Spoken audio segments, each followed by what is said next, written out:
मैं भी देश के गृह मंत्री के नाते फख्र से कहता हूं, जब तक चाइना बॉर्डर का सवाल है, सुई की नोक जितनी भूमि भी चाइना अधिग्रहित नहीं कर सकता। जब तक मेरा आईटीबीपी का जवान वहां उपस्थित है, इसी के लिए भारत सुई की नोक की भूमि पर भी कोई अतिक्रमण स्वीकार नहीं करेगा। ये जवाब चीन के गाल पर पड़े किसी थप्पड़ से कम नहीं है, जहां उसे उसकी एक हरकत के लिए यही जवाब मिल गया है। गृह मंत्री शाह का यह बयान तब आया जब उनके दौरे पर चीन ने बोहें सिकोड़ ली थी। चीन ने गृह मंत्री के अरुणाचल प्रदेश के दौरे को अपनी संप्रभुता का उल्लंघन बताते हुए भारत को धमकी दी कि उनका यह दौरा शांति के लिए खतरा हो सकता है और सीमा पर दोनों देशों की स्थिति को बिगाड़ सकता है।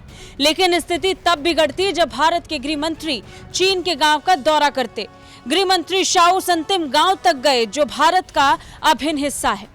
वो बात अलग है कि चीन इस पर भी अपना दावा ठोकता है, लेकिन खुद देश के गृह मंत्री का वहां जाना साफ संदेश था।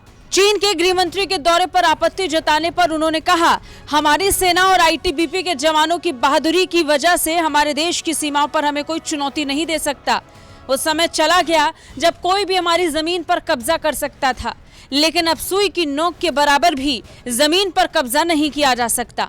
मैं भी देश के गृह मंत्री के नाते फख्र से कहता हूं, जब तक चाइना बॉर्डर का सवाल है, सुई की नोक जितनी भूमि भी चाइना अधिग्रहित नहीं कर सकता। जब तक मेरा आईटीबीपी का जवान वहां उपस्थित है, इसी के लिए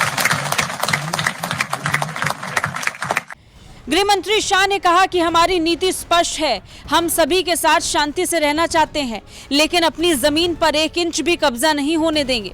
गृह मंत्री शाह के दौरे पर आपत्ति जताते हुए बीजिंग में चीनी विदेश मंत्रालय के प्रवक्ता ने एक मीडिया ब्रीफ में दावा किया कि अरुणाचल चीन का हिस्सा है और वहां पर भारत के किसी अधिकारी और नेता का दौरा उसकी संप्रभुता का उल्लंघन है। उसने इसी बयान पर धमकी देते हुए कहा, गृह मंत्री अमित शाह का यह दौरा सीमावर्ती क्षेत्रों में शांति के लिए अनुकूल नहीं है, हम इसके सख्त खिलाफ हैं। चीन अपनी विस्तारवादी नीति के तहत भारत के उत्तर पूर्वी राज्य अरुणाचल प्रदेश में अपना दावा करता आया है।